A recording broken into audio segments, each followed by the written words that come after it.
Hello, xin chào các bạn đã quay trở lại với kênh YouTube Review 5 phút. Ở cuối tập 121, sau khi Vương Lâm bế quan, anh ấy rốt cuộc cũng thành công đột phá vấn đỉnh và thay cho mình diện mạo mới vô cùng ngầu lòi. Cùng lúc này, tại hắc tháp trên chiến trường viễn cổ, bộ giáp đen đột nhiên bùng lên u quang, sau đó một cánh tay xương đen kịt hiện ra. Bộ giáp kia ra lệnh cho cánh tay màu đen quát: "Đi đi, mang nguyên khí về đây." Cùng lúc này, Vương Lâm đã xuất hiện ở một vùng đất trống. Sau đó, anh ấy nhìn qua nơi này một lượt, đang định phóng đi thì cảm nhận được nguy hiểm. Bất ngờ từ trên trời cao xuất hiện một khe hở không gian, chớp mắt, bộ xương tay đen kịt từ vòng xoáy lao xuống chộp tới.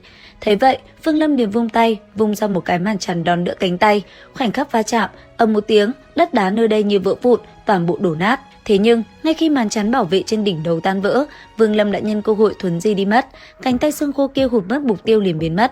Tuy nhiên, do bị cánh tay quấy nhiễu, Vương Lâm đã bị truyền tống tới một đồng bằng xa lạ thuộc Hải Yêu quận với vẻ mặt âm trầm. Thế nhưng, vòng xoáy đen kia lại một lần nữa xuất hiện trên bầu trời với tốc độ kinh người, bám đuổi theo hắn như hình với bóng.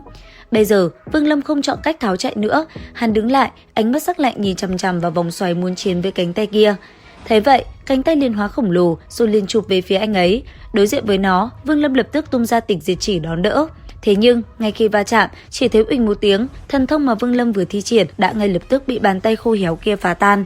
Nhìn nó, Vương Lâm lập tức thuấn di chạy đi, vừa đi, anh ấy vừa lẩm bẩm: "Cho dù ngươi là ai cũng đừng chọc đến ta." Dứt lời, Vương Lâm liền bước một bước dài, nháy mắt đã biến mất. Trong nháy mắt khi Vương Lâm rời đi, bầu trời bất ngờ vang lên thanh âm thì thào nói: "Tất cả tu sĩ đột phá vấn đỉnh tại đây, toàn bộ đều bị ta thôn phệ, người cũng không ngoại lệ." Cùng lúc này, Vương Lâm đã xuất hiện ở tại một nơi hoang vắng. Vừa tới, thanh âm trong đầu đã vang lên nói: "Cánh tay kia rốt cuộc là cái gì?" Nói rồi, cảm nhận phía xa có cấm chế, anh ấy lập tức đi tới đó.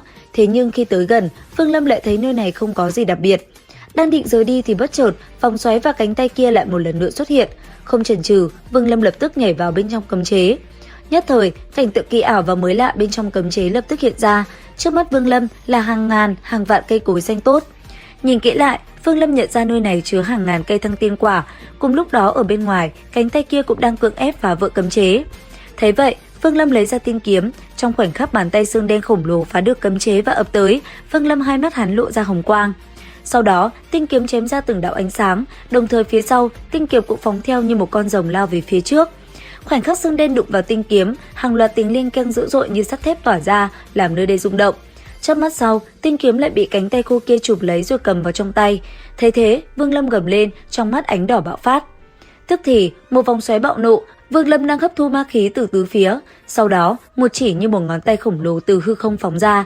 Chỉ trong tích tắc, một đòn công kích kinh người đã ầm ầm đập vào cánh tay, khiến nó phải dùng toàn lực chống đỡ. Tinh kiếm nhân cơ hội cũng thoát ra được. Tuy nhiên, ngay khi Vương Lâm muốn đi, trong phạm vi nghìn trượng lập tức bị một luồng ma lực bao phủ rồi tạo thành một nhà lao.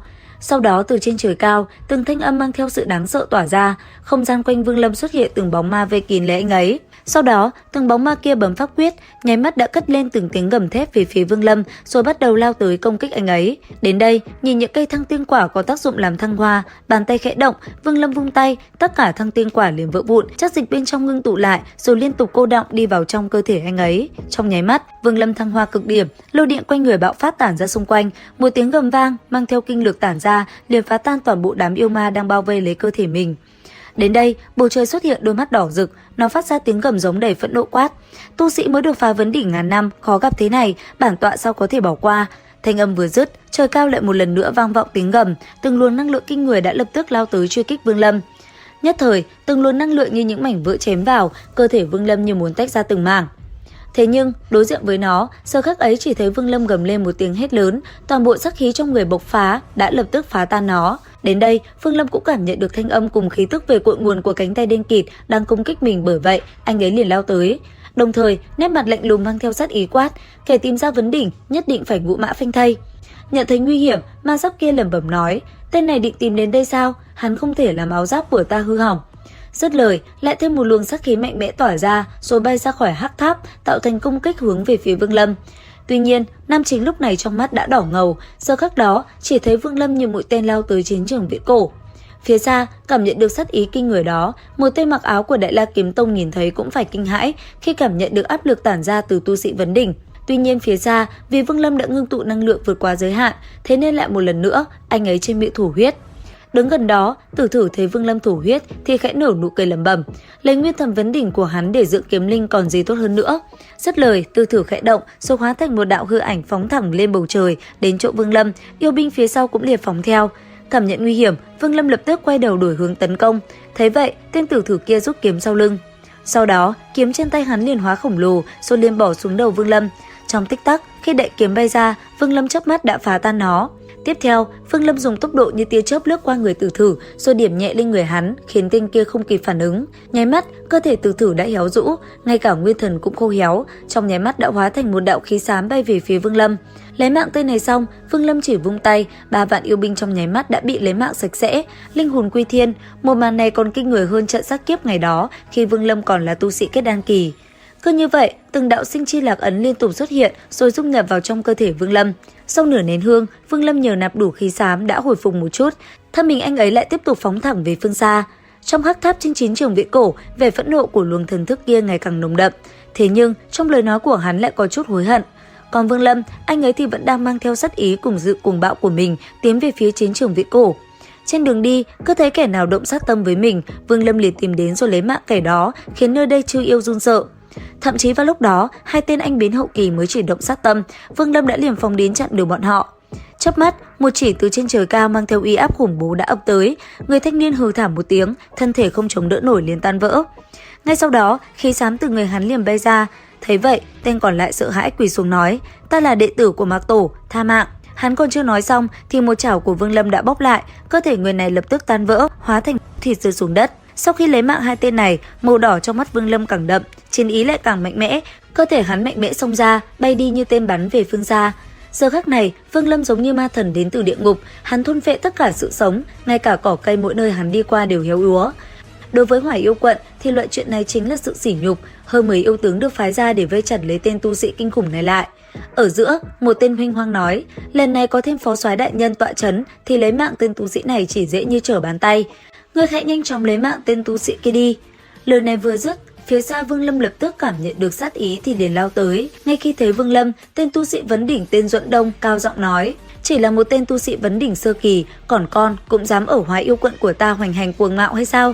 Nghe vậy, Vương Lâm không ngừng lại mà trực tiếp bước tới, hồng quang trong mắt tỏa sáng, Vương Lâm nâng tay phải lên rồi điểm về phía trước. Gần như chỉ trong nháy mắt, Tịch Diệt Chỉ đã hóa thành hắc quang dày vài trượng rồi nhanh chóng phóng thẳng đi. Duẫn Đông không kịp né, đã lập tức bị hắc quang bao phủ, cơ thể hắn dùng mắt thường có thể nhìn thấy được đang héo rũ đi, rồi cuối cùng vỡ nát. Thấy vậy, một lão già trong đám yêu tướng lập tức gầm lớn một tiếng quát, các đô thống nghe lệnh, xếp trận pháp diệt địch. Dứt lời, 10 vạn yêu binh trên mặt đất lập tức xuất động kết trận pháp. Nhất thời, từ trong thành một trận pháp đỏ rực khí thế mạnh mẽ tản ra.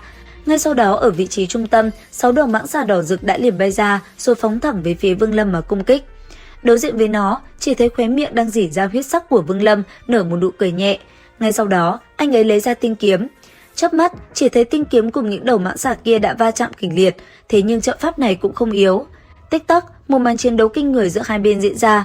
Khi bị mấy con mãng xà kia truy đuổi, bất chợt Vương Lâm dừng lại. Ngay sau đó, từ trên người anh ấy, bất chợt hàng ngàn đạo sắt lục chi khí màu xám tản ra, tinh kiếm vung lên, Vương Lâm gầm thét một tiếng kinh người, rồi một kiếm chém nát từng đầu mãng xà đang lao tới người mình. Cuối cùng là ầm một tiếng, toàn bộ trận pháp vỡ nát, Vương Lâm một đường lao thẳng vào trong thành. Thấy vậy, tên yêu soái trong thành gầm lên quát, hôm nay bản soái theo đế mệnh đem tên cuồng đồ ngươi hành quyết tại chỗ.